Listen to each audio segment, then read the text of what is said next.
In this tutorial, we're going to look at the between operator in SQL.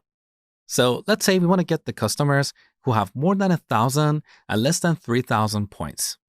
One way to write this query is like this, where points greater than 1,000, well, more accurately, greater than or equal to 1,000, and points less than or equal to 3,000.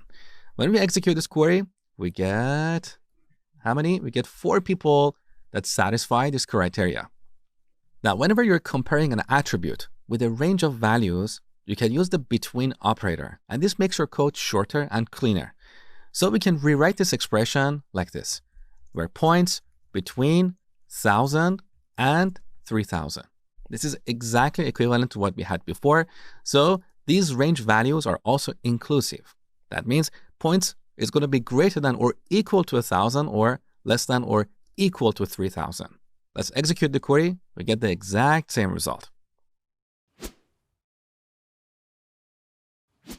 All right, now as an exercise, I want you to write a query to get the customers that are born between January 1st, 1990 and January 1st, 2000.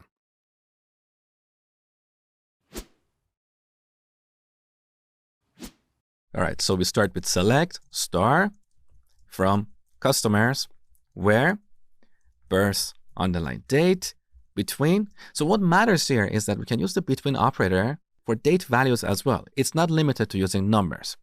So where birth date between, now we need to supply 2 date values. So as I told you before, the format for dates is 4 digits for the year, so 1990, 2 digits for the month, and 2 digits for the day.